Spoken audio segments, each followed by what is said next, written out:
Hi, how's it in the name of Christ? How you doing? It's your girl Cake Karabo. I hope you're good, I hope you're peachy, I hope you're stellar, and I hope you're in a neat little bunch. If you're not, welcome to the party. If that's just not the story of our lives. Hey, come on. Shall I repeat this? Shall I start? I shall. Hi, how's it in the name of Christ? How you doing? It's your girl Cake Karabo. I hope you're good, I hope you're peachy, I hope you're stellar, and I hope you're in a neat little bunch. If you're not, welcome to the party. Is that not just the story of our lives? Yes, I had a glitch in a Twitch and I needed to repeat myself, but we did not edit that out because it's artistic. As in, just like it, but my hair's due for a wash. We haven't quite done it yet, but that's just the nature of a sad life. But at least I don't have a protective style that's actually gonna kill my mane. Okay. Alrighty, cool. Beans and bananas. I had to open for the cat. Let's just get straight into this. So today is it's the 13th, okay? It is the 13th of Jan, 2025. It's just that I'm coming in it's 16 minutes past midnight. I tried to come before midnight, but hey, it is what it is. Yeah, but it's really the 13th. Like, it's literally the 13th. But my timestamp says that it is the 14th. As you can see, I started recording at like 5 minutes there past midnight. Yeah, so I just had to put that out there lest I should rock up again on the 14th and you're like, it's still the 14th. No, I don't record twice, once a day, because I have a schedule and it keeps me healthy, wealthy, and wise. Alrighty, so the reason why I was all up in this corner doing stuff like this was because I'm removing like some contraption. I'm moving into the side so I can read my topic of the day. So let's get straight into it, shall we? It is a Monday, not a Tuesday, but the 14th is a Tuesday. The timestamp, let it be accurate and hang out on Accuracy Boulevard at its leisure. The name of the topic of the day is obsessed with my 50th birthday, and then there are a whole bunch of emojis making like a chocolate cake, a bubble person, a shoot it in the sky thingy-mabobby, and then a balloon, and then a present, and then like another shoot it in the sky thing. And then afterwards it says, while I'm still 40. Okay, let's say that again. Obsessed with my 50th birthday, boop, while I'm still 40. That is the topic of the day. Okay, cool. So let me just put some caveats out there, seeing as I'm back to doing things in the regular fashion. I don't know if you're dealing with Animated for Jesus or with Cran K. I don't know if I'm going to add animation. If I do, then you know that I had time. If I don't, you know that I didn't have time. Otherwise, I would have gone out with animation because I don't want to lose my animation just because, you know, I caught up and everything. It's like my innovation and I want to stick to it. Yeah, so whoever you're dealing with, congratulations. Also, check out whatever might be the scripture of the day. It's going to be plastered over there. It is swinging left and right as like a cute little child at the park that you might focus on and pay attention, but not like a pedophile, but only like a really very seriously serious person concerning the matters of children. Gaze upon it with carefulness and then meditate on whatever the scripture I chose after I make my edits. I do my edits says. Thirdly, I just have to put this caveat out there. I am wearing application makeup and I know it's killing it. I use an application that's actually still butchering it and massacring it. However, every so often my eyebrows are not giving because they bounce all over the show. I don't know what's happening. So if my makeup is falling off, it's only because, hello, it's not real. So just had to put that out there. I'm not shape-shifting. Fourthly, I have removed silences. Praise the Lord. Congra. So if you miss out on some of my facial expressions, it's only because I was quiet in aghastment, in sorrow and pain and shock and in horror, and it bleeped it out, and I did not have time to go through an entire video that I've removed silences from, just to see where it is that would have been worth a while to keep the facial expressions. So if I appear expressionless, because I've got removal of silences back again. I prefer it, I like it, it is engaging, because every so often I find myself hugely boring. Okay, cool. I don't know if there's anything else that we put out there, but let me just carry on anyway, just in case I didn't put stuff out there. I don't have a white cast sunscreen. I'm not going to be having a white cast sunscreen these days because my makeup app has foundation that can eliminate that. Secondly, I've taken a shower because these days I'm coming at the late hours, so it's nighttime and I don't have sunscreen on, even if I keep my own complexion.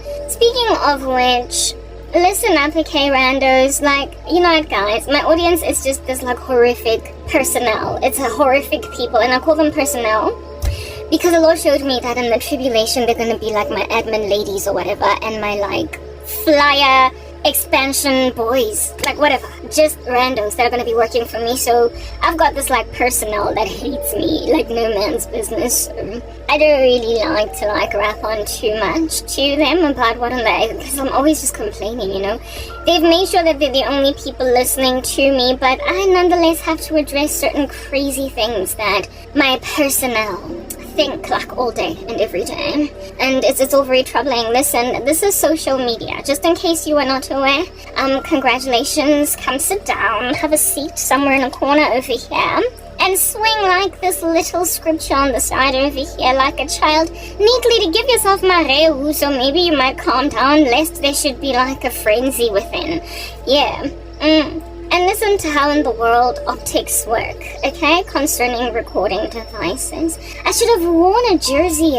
These days it's kind of cool. I've been thinking summer's just going and going, but it appears not, eh? I'm kind of nippy, but I'll be good, I'll be good.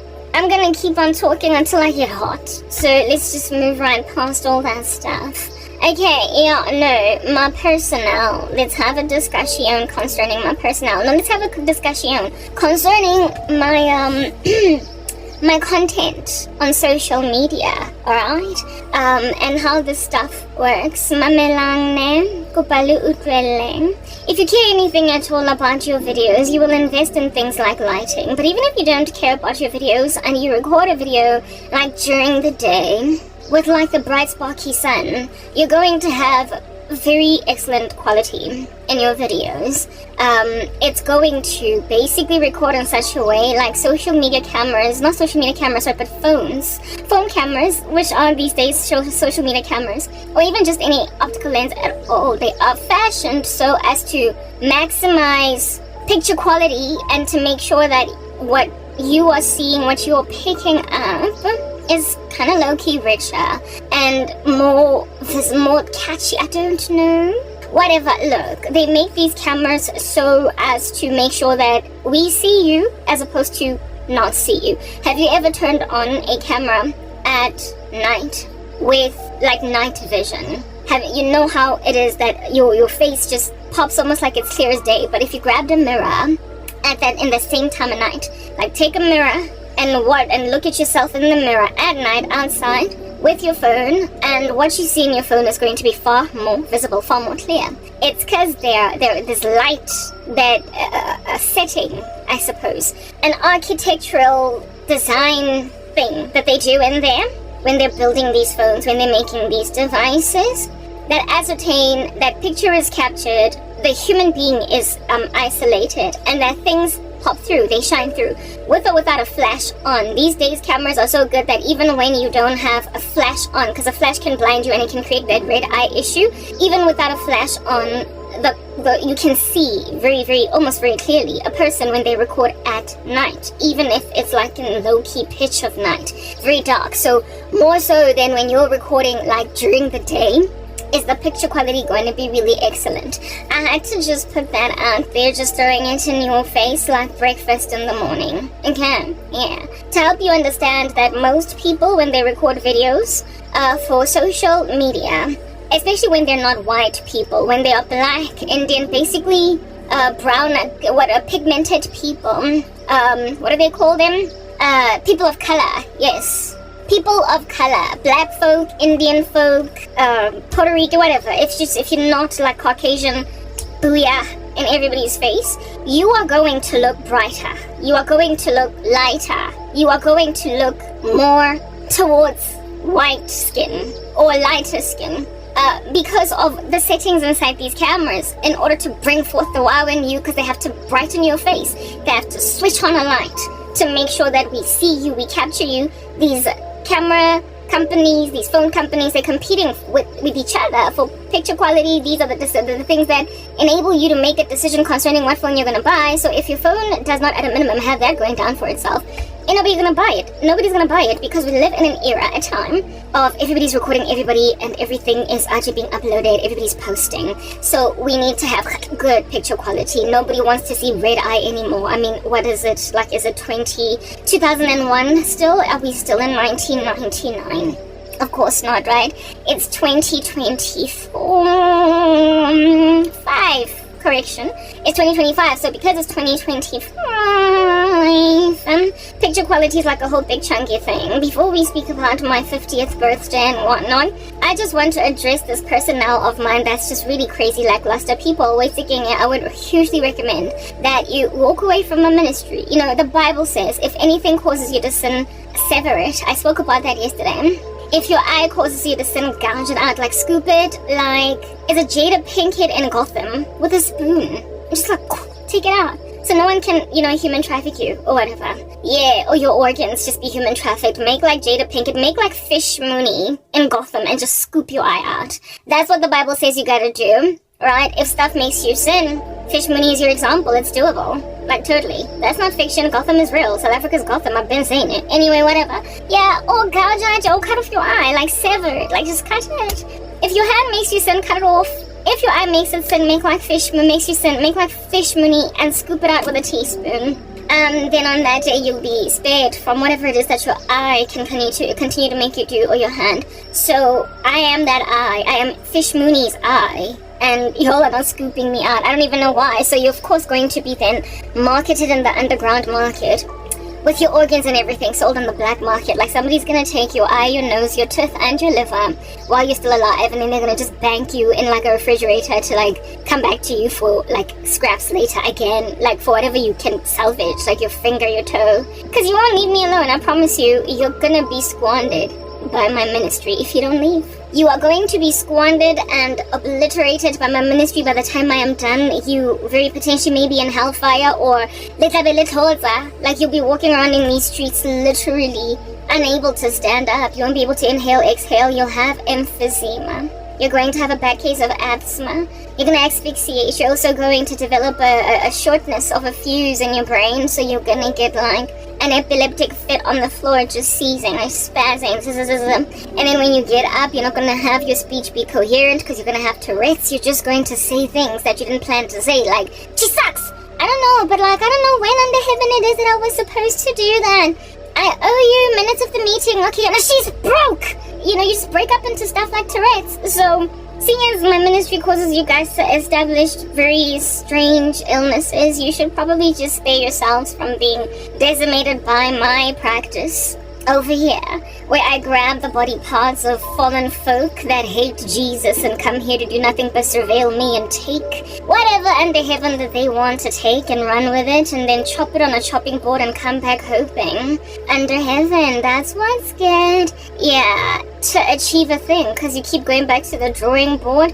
You don't want me using your eye for my own purposes. You don't want me using your hand for my own purposes. You don't want me using your neck for my own purposes. You don't want me chopping up your toe for my own purposes. So richly rewarded will you be if you just get out of here and scoop out your one eye so you can save your other eye, like Fish Mooney in Gotham. Do that. Walk away from my ministry. Never look upon me again. Don't gaze at me. I am a trigger for all of you. I make you seize. I make you develop a case of Tourette's. You get asthma. You can't breathe. You can't exercise self-control. You spend copious amounts of money on a complete stranger, like a person that you don't know. So please leave. Nonetheless, after sending these caveats out there, people who can't exercise self-control nonetheless insist on watching me and then keep my channel frozen like this. Okay, Mamelang, I want to also put this out there. The reason why you also ought to leave my ministry, like just get out, get this stepping. These crazy men, especially that feel ambitious for me. I'm a black woman. Hello, congratulations for figuring that out. Granted that I'm a black woman, we come in a plethora of tones, colors, okay? And we unfortunately have a disease in the black community called colorism. colorism, okay, that basically discriminates against black folk that are darker in shade than others. It's problematic too in the Indian community, but I'm black, so I shall speak to the black people. Yeah. Because of colorism, I had 2 ex-boyfriends of mine give me grief, one of whom kept on comparing my, like, skin with his. Like, he would, like, do this, yeah, and be like, black and yellow, black and yellow, black and yellow, black and yellow. And I was like, what in the world? This dude was like several shades lighter than me. He wasn't exactly a bright yellow bone, but he was kind of lighter than me. And he just had issues. I was a teenager. He had problems with the fact that I was darker. And he imagined that that was a problem. For some reason, it was an issue because he was so in love with me. How could he just fall in love with somebody so dark? Type establishment thing, that's how it was. Yeah, and it was really disquieting to me, but I ended up leaving that guy because he was on and off and in and out of some kind of a strange closet of insincerity where I was concerned. So I was like, whatever. Okay, I gave him basically a pass to not have to deal with my dark skin by simply walking out. Then he had the brazen audacity to be upset to a point of bewitching my entire future, hoping that I don't get married because I broke his heart. You were always looking at my skin like paint palettes for a baby's room. Why would I stay? Anyway, that was just one of the issues.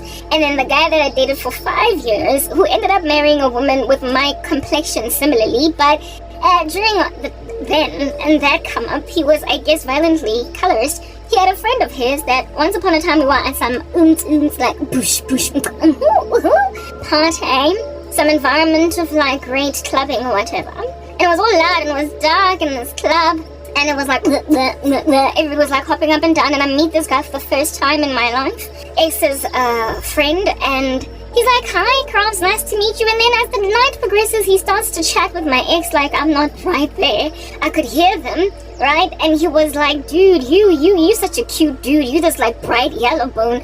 You should marry a woman just like you. You should marry a woman that is a yellow bone just like you. And my ex was like, shut up, boy. Like, you don't know what you're talking about. But based on that little conversation on its own, and future conversations that this boyfriend of mine would keep having with this friend of his, he literally second-guessed me as a woman, like, in entirety. He literally dragged his feet and did not propose marriage to me. No, not on anything else. He did, like, my ex-boyfriend wasted 5 years of my life because I was not a yellow bone. And today, he keeps trying to come back, and he married a woman that's my complexion. I guess being a fool eventually erases as you get older. You realize that if I like someone, I'm just gonna run with it. So he finally did run with a woman that is more or less my skin tone. If not, like, maybe a shade or 2 even darker. Like, okay, he married a woman that is dark dingy just like me. And now he wants me back. So, him dragging his heavy feet through life to do that which is honest and decent for me or for us was inspired by nothing but this thing in the black community that's like a gnarly disease chewing away at the flesh like a necrotizing fasciitis called colorism. This colorism caused my ex-boyfriend to delay marrying me, making me a placeholder until I left. There were a slew of issues, and I ultimately left. I did not leave because I felt annoyed by his little coloristic issue. You know, whatever it is that was injected into his bones. I left because of just a whole bunch of other random issues, a bunch of other random problems I did let you guys know. Y'all know those stories, I'm not about to get into it. Papa wang bora, since nali busy ka na high and low. And nang naskati mina sokdila na lo muntu agdala every day in my ministry. I don't have time, I don't care. But anyway, that dude literally dragged his feet because I was dark in complexion. Nothing else. There was nothing else. I was ride or die. I was the best woman he'd ever been with. I was reliable. I was basically marriage material, and he dragged his feet. Okay, so having highlighted that issue to you, comprehend that it's really very troublesome in the black community. This colorism thing, it makes men pass females up. It makes men date chicks imaginative that this year is going to last 2-3 months. I'm gonna hit it, and if I like it a lot, I'm gonna keep hitting it until I'm done, but I'm never gonna marry this chick. Like, unless they have matured past that dumb way of thinking, they literally, black men in their plethora, can make a decision to propose marriage to a woman because she's either bright yellow or not propose because she is not. However, in the run-up to them marrying the bright yellow bone lady, they will date a lot of dark girls because it's just fun for now. It's just, yeah, I'm having fun, I'm jumping up and down. However, experientially, whatever it is that they go through, whatever they experience, whatever they enjoy in the relationships, that is based on a person's character, and it's based on a person's character and compatibility, all different kinds of things that you can put down on a piece of paper. How you enjoy the company of a person and how you experience an individual has nothing to do with their skin tone. Yeah, so they tend to have these mammoth regrets later on because they marry people with whom they're not compatible based on the fact that they were like yellow bones or whatever. Or a slew of other random fluffy, shallow reasons that I'm not going to enter into in this video because really I'm trying to talk about something else. Yeah, only for them to harass, bother, knock on the door of, break down, bouldered, what is this, like entire fortified fences, fortified walls, and everything, okay? To come into the lives of some woman from long ago that they claim is the one who got away. No, she didn't get away, she was waiting with bated breath so patiently for you to do the right thing and you didn't, and then you passed her up and now you want to annoy the living daylights out of her. Now that she's 40. Okay, like, get out of my hair, you're stupid, I don't like you. But let us get into this particular issue. On social media, literally almost everybody is a yellow bone. I kid you not. Unless you are not, unless you don't care for your picture quality, unless you don't care for how your videos come forth, unless you're not pedantic about editing, unless you're one of those people that just record a video, or like proper just whatever, you're walking in the bushes, and then you don't care to adjust lighting, you don't care to reduce the glare, you don't care, like, yeah, then a person can see like what you look like more or less in waking life. But even the worst quality phone or the worst quality video content creator out there will still be several shades, maybe 2 or 3 shades lighter in their videos than they will be when you see them out there in the wilderness. It's like clear. You also see their true complexion when they're at a distance from the camera. Like when somebody is recording you coming from a distance, walking from like there, over there, far away, you can more or less gauge what they look like. Also, if they're walking with another person, the litmus test, the way to gauge what a person's true complexion is, really the best way on camera, is to sit next to a person with a different tone from you. Because then the 2 different tones are going to come off on the camera and you're going to be able to tell that she's darker than her or she's lighter than her, whatever, etc. But if a person is a talking head like my videos, just her alone in the video, you're not really going to see my true complexion. And from a distance as well, maybe you might see my more or less true complexion, but I will still be lighter even when I'm farther, but not as light as I would look, not as light as I would look when I'm slap bang in front of the camera using either natural lighting like the sun or what do you call this? Oh my goodness, is it really cold? Using either natural lighting like the sun or artificial lighting like all these lights that we need to do YouTube videos, ring lights, whatever, fish paste, etc. to try and improve the quality and to make the talking head that powy, to stand out, you know, like resonate with your skin tone and what have you. Very well. Now that we've put that out there, Mamelang, black men and your shallowness, there is a reason why I am not marrying in the community. It was not my choice, it was what God saw it fit to give me, okay? I wanted a black man, but like I said, I've had a guy once upon a time, and I've told the story before, go MTN.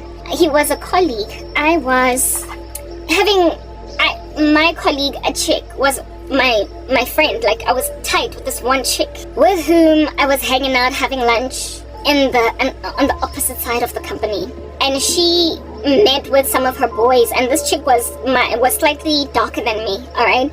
And she met with some of her boys. She knew them. I don't know, either they worked together some time ago, whatever, but some dudes she knew that worked for the company too, that she was really close with.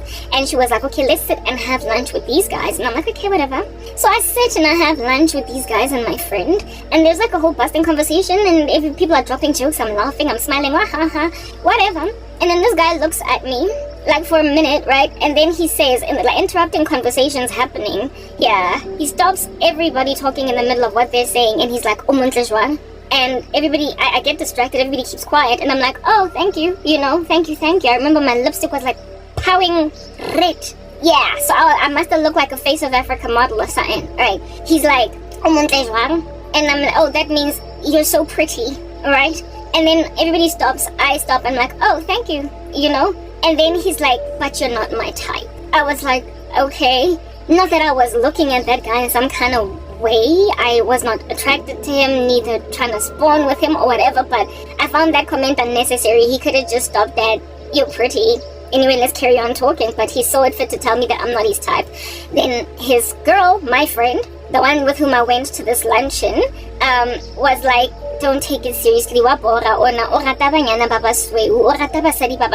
she's like, don't take him seriously, this one is annoying, he likes yellow bones, he likes light in complexion girls, women. And I'm like, oh, okay, yeah. So this dude basically was telling me that you're pretty for a dark-skinned girl. I mean, that's like a whole big fat issue in the black community, and it's really very boring. I cannot have an argument, discussion. It's chewed up from the flow up and dried up, and I'm not really afflicted by the coloristic agenda, because me, I'm beautiful, and I just don't care. Ever since I got to high school, I didn't care that I was dark because I was pretty. It just didn't matter. It didn't matter. I was able to slay some yellow bones, some dark dindies. It was just an equal playing ground for me, and shallow people in this regard used to make me crease my forehead, but not enough to make me feel all insecure. I was only insecure about my dark skin when I was a kid in primary school, and basically formative years, because that is something that'll get you harassed. As a kid growing up, you will literally get ignored even by adults when you are darker. Like, I had that issue right next to my cousin who was a yellow bone, but as I got older, because I was pretty, and because I got the attention I wanted, because I was perpetually being asked if I'm a model, blah blah blah, I was like, but everybody happens to think I'm cute, so I don't care. I stopped caring. Colorism stopped being an issue. It stopped harassing me. It stopped lampasting me. It stopped beating me as with a pinata on the street, and it's never stopped, that Minganandaba thing. I found it bizarre and creased my forehead that my ex used to compare our complexion. I just left him. I wasn't frazzled by it. He had a slew of other issues, but sometimes I would really treat me like black and yellow. I'd be like, very immature. Model just standing in front of you, proper everywhere we go, everybody be asking you, did you get her off a ramp? And you are just comparing our skin tones. Puma game, I kicked him to the curb. So when my ex-boyfriend and I, the one with 5 years, were dating, and he dragged his feet to propose marriage because I was dark. Look at me now. Good riddance. And like proper, like a devil worshipper on a villages. This is the point that I'm getting to. Okay, guys. One of my video right now that you're looking at is extremely color corrected, in the sense that I try as best as possible to bring my skin tone back down to my natural skin tone by increasing shadows, increasing blacks, increasing saturation, basically brightness, decreasing brightness so there's not so much glare. I significantly decrease brightness, shadows, saturation, blacks, and sorry, I wasn't recording because I was looking up there and then my phone stopped recording. I go out of my way to deliberately significantly reduce the brightness of my videos, increase how powy the blacks are, decrease how powy the whites are, increase saturation so as to bring forth rich colors like the reds and the oranges, and then contrast it just dulls up the video, so no, I don't tend to touch contrast, but I go around like my parameters. I tried to, as best as possible, without destroying picture quality of the video, and without dulling my video, without basically taking away from the glory of the projected image, the talking head image, I significantly lower how much my skin is reflecting whites off, or yellow tones, or lighter tones than my natural skin tone. And so I get as close as I possibly can to my real skin tone, but I never ever succeed, no matter where I record, how I record, what kind of light I record. And I'm not about to actually tarnish the quality of my ministry for this. Look, I don't even think, it's not possible. It's not possible. There is this woman that I used to watch the content of back in the day, Nikki, well, when she was married to Jamie Perkins, now she's Nikki Thought. She used to do makeup, she maybe still does, makeup videos, right? And Nikki, when she's doing her makeup tutorials, you would think that she's like my skin tone in waking life, like in real life. When I look at her, I see somebody that is more or less my skin tone, maybe slightly darker than me. But then when she was walking with her husband, her then husband, they're divorced now, Jamie, who was a white man, you can see just how dark Nikki is. And also when she's with her family, she is South Sudanese, right? When she is doing videos with her, like her children who are mixed, half black, half white, you see just how dark she is next to her kids, and also next to other black people with whom she does videos. Like anybody that's in her videos that's a black person too, you can see that she's really dark. She's got a rich dark skin tone, very beautiful woman, excruciatingly gorgeous. Like, she's really, really beautiful. She's very, very dark, comes from South Sudan, and you know the Sudanese, their skin tone, right? Yeah. Nikki, however, when she's recording her videos, her talking head videos on YouTube, just herself in the frame, in front of a whole bunch of like ring lights and anything else at all that can be a light in the room, or even when she's recording driving her car, with natural lighting coming in, and that's all the lighting that she's getting, you will never be able to know. Like, her skin tone is maybe like 3 to 4 shades lighter because of the way that cameras are made, because of the way the sun reflects on her face, etc. Yeah, so if Nikki were to actually get pursued by a dude based on her video on YouTube, and this guy's a colorist, he's like totally crazy shallow, and he's a colorist, he would end up slapping Nikki with the same commentary that I was slapped with by that dude in the canteen, go MTN, who I'd be looking at me, pausing the conversation that we're all having, and it's like, marao tepiaga. With my friend then confirming to me that what that means essentially is that you're so pretty, but not for me. Not quite my taste, because you're several shades darker than I would appreciate you to be. So essentially, you'd be a lot better if you were darker. Mamelang ne, guys, my personnel. Nina nizongi sebenzela eventually at some point. Mina ngimuhle kabi, kopante fela le tswa ko nna hanyane o re habo haholo. A ke tsebo re le batla ho etsang ka maphelo a lona, mara le tlo, I'm sorry, let me stick to English. Leave me alone. I don't know what you want to do with your lives. Like, proper just walk out. Like, English does not quite kill it. But I will stick to English because I don't want to lose certain audiences. Listen, not that I've got a big audience, but it's just ideal that after I'm waiting for somebody to rescue me, so I can't be out just tarrying into my languages with people falling off the bandwagon. Okay, cool beans and bananas, South Africans, and black South Africans in particular, y'all who I keep saying, count out your eyes, y'all. Cut off your hands, okay? Like, walk away, otherwise I'm going to harvest your organs. I literally am. Like, okay, cool beans and bananas, now that we've put that out there, allow me to just hang 10 in this particular boulevard in Dimslemna. I've known that since I was in high school, since people started like stopping me in malls and giving me cards to join modeling agencies, and everybody telling me I should go and join Face of Africa, and me being shelled by boys and everything, and being told by little girls that, oh, you're so pretty, you're my role model. It was validation of society that made me realize I was pretty. I didn't see it myself, but after they validated me, I was like, I believe I can fly.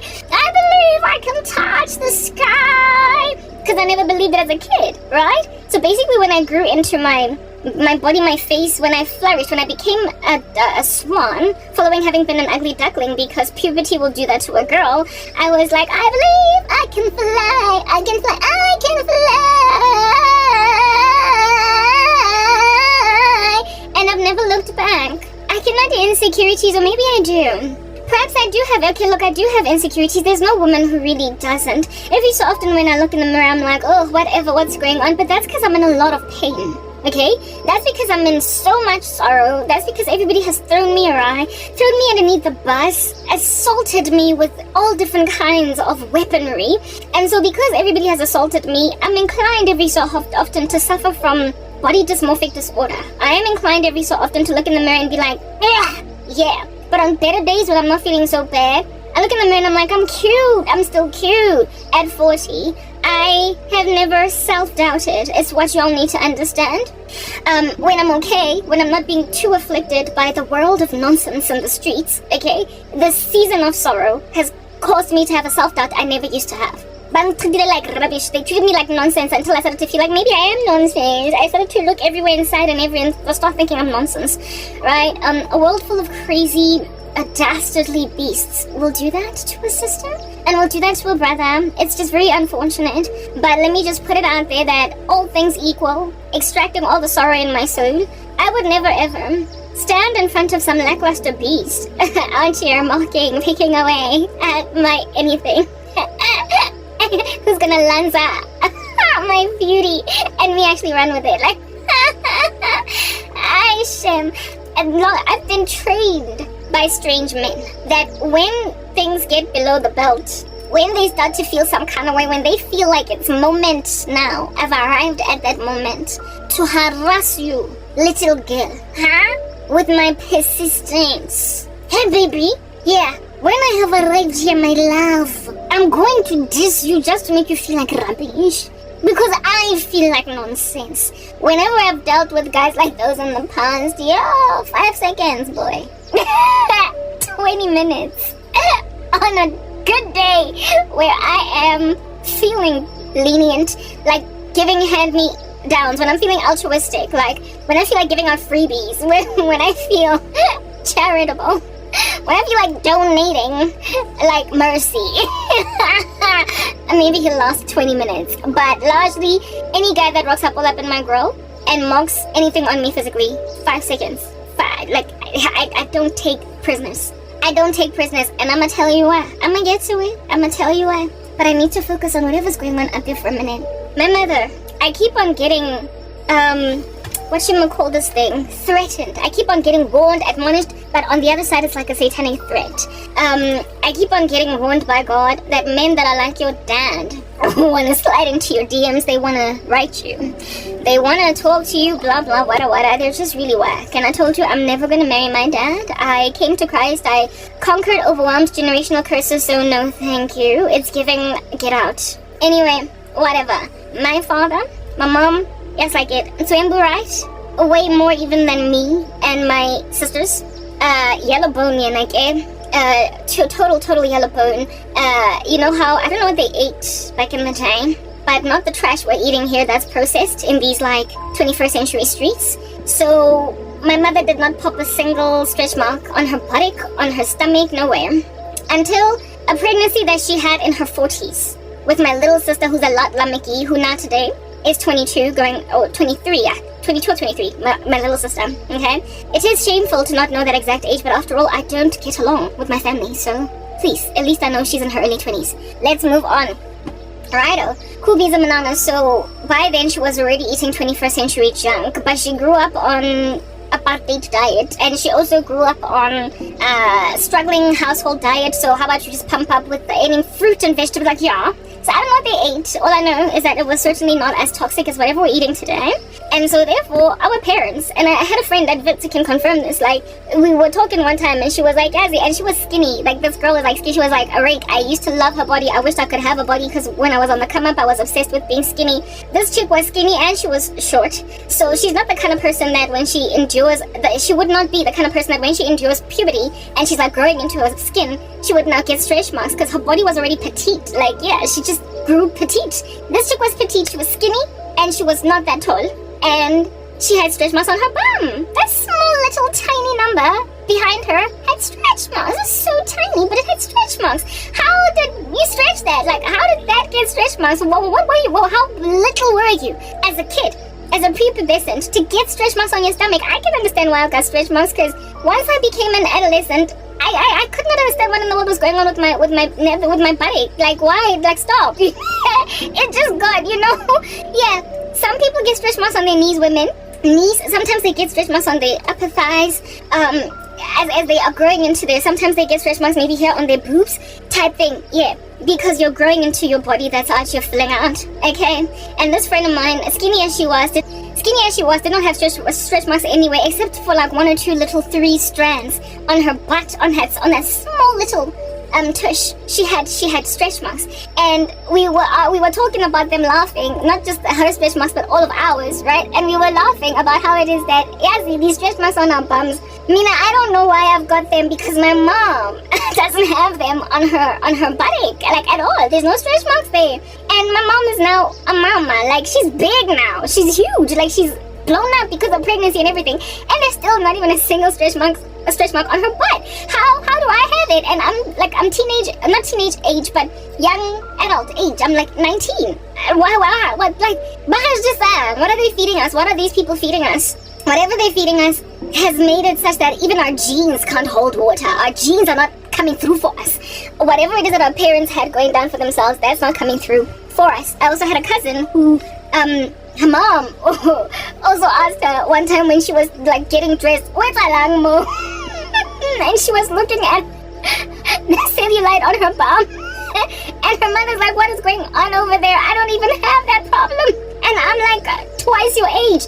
What is going on? So we get like more cellulite. We have more cellulite than our parents ever did, and we've got stretch marks. Our skin tone is not as great. Because I could say, I literally blame it on the food, okay? I blame it on the fact that we are being fed too much McDonald's, processed foods, canned foods, like fizzy drinks, whatever. It's messed with how our skin out here clothes us as the years progress. So invest in actives on your full body, yo, from as early as you possibly can. Use niacinamide, use vitamin C, use kojic acid, in moderation. Because it's a great, never mind tyrosinase inhibitor, but, cell turnover is a thing. There are creams that, from a certain age, you can use that have got things like retinol in them, like overnight, of course. Sunscreen, all these things. It'll significantly improve the quality of your outward appearance all over your body, not just on your face. Like, use these things on your bodies, too. Because it'll reverse the fact that there's nothing we can do about the fact that they feed us trash, and we're just so used to the trash. We're so used to these processed foods. So let actives come for you. Let them hug you. Let them have your back. Let them do damage control. Okay? Yeah. Because, like, proper, we are not eating well enough, and not only are superfoods and high fiber diets and high fiber foods and foods that are rich in anti-inflammatory properties in these crazy days crazy expensive, but if you're also going to get them untampered with, if they don't have genetic modification like Bill Gates' random crop, if they are going to also be free range, if they are going to be all manner and kinds of, you get my point, if they're going to be non-GMO, if they're going to be pesticide free, whatever, you're going to pay a pretty penny for stuff that you never used to pay a pretty penny for, because now these days, what information that you catch wind of on this media machine, these media portals, this information that you catch that is considered high value information also then goes on right ahead to ramp up your prices. It increases the prices of that which is now considered high value. So foods that were not so expensive are now very expensive because they're considered superfoods, and superfoods, that particular word, is like a recent innovation, and because of it you're paying a ridiculous amount of money for that which is regarded as superfood.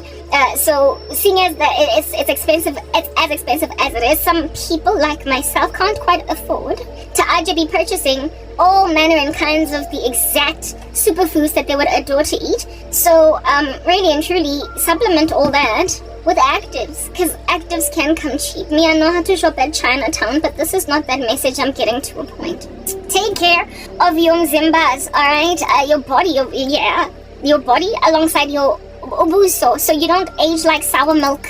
Like, try and do that, because whatever we're eating, we're done for. We are inhaling more trashy air, and we are also eating trashy food because we can't afford food that's not trashy, and you cannot for the life of you go everywhere just reading a label as to whether or not it's non-GMO, GMO, this, that,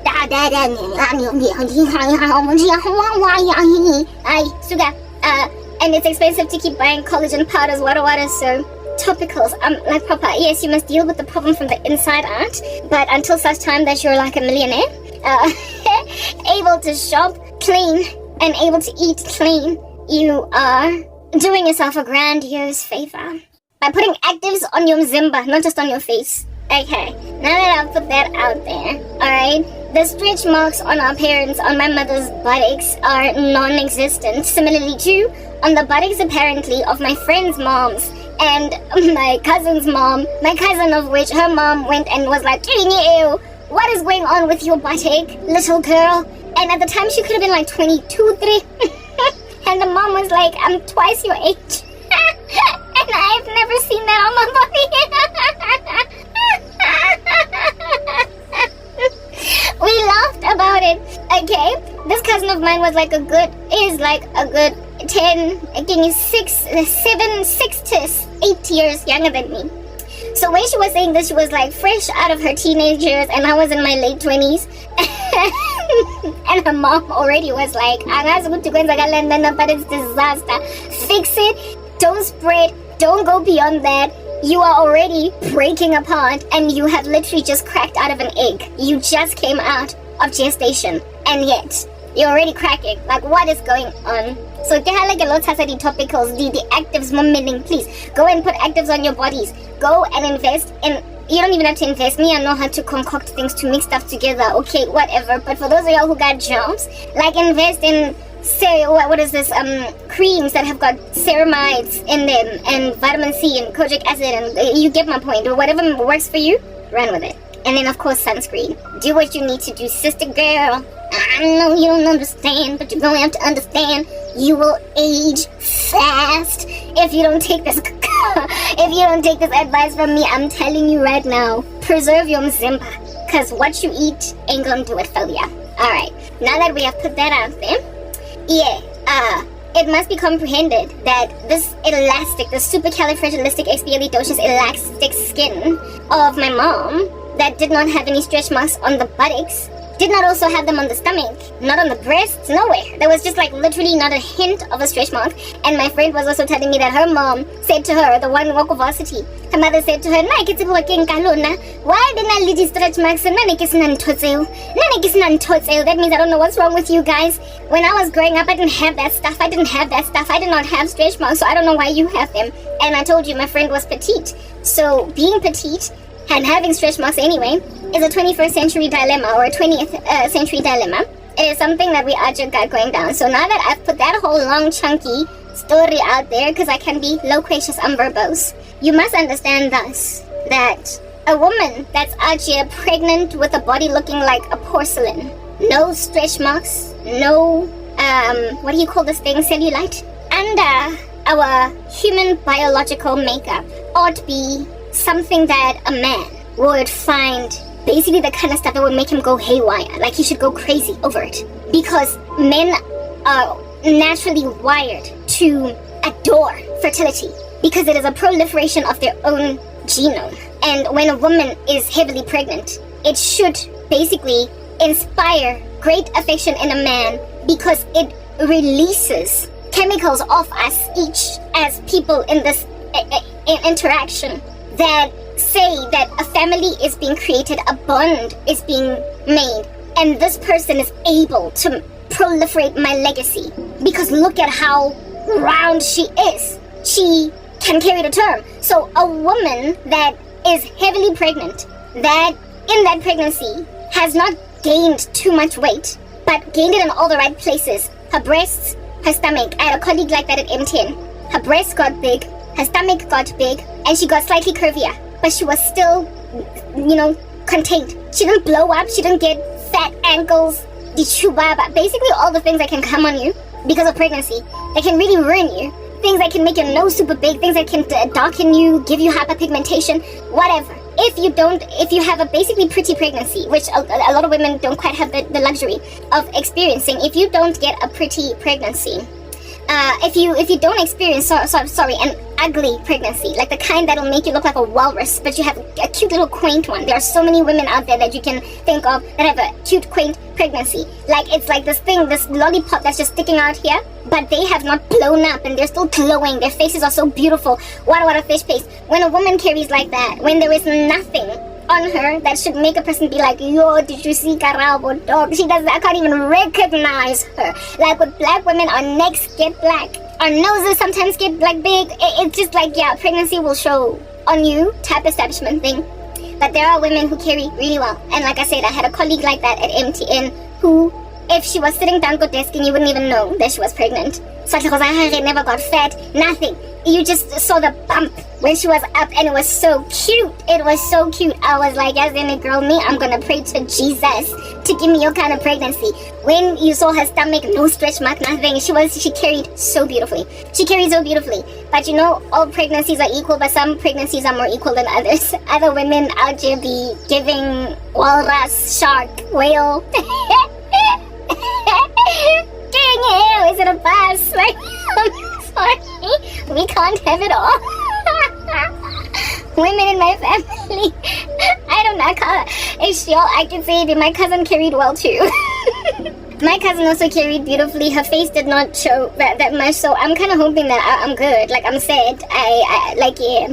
My cousin, who is my uncle's kid, she carried well. Like the one pregnancy that I saw, she only grew a bump and she was a chubby-ish girl already. So when she got pregnant, I expected her to become a walrus and she didn't. So maybe there's hope yet for me, right? I don't have an example to use with my own siblings. I saw my mom long ago, long ago, with my baby sister, and I can't really recall because I was a teenager at the time. What about a fish paste? So I don't know what in the world is gonna happen. But when a woman carries beautifully, long story short, which my mother did with me and my older sister. My older sister, she had her when she was 24, and she had me when she was 26. When you carry a stretch mark free, iridescent skin, chubaba free, face glowing, nothing but the baby bump popping out, extra breast, healthy pregnancy. When you carry like that and a man mocks you, there is something ugly in there going on. There is something satanic, something demonic, something malevolent, something diabolical. There is something uncouth, ungodly, scented with all manner and kinds of destructive, chaotic, devastating narcissism and a deliberate intention to make a woman feel like she ain't jack. That is spiritual. There is something rotten that is spiritual. When a man basically chooses to disregard a beautiful pregnancy, it's 1 second.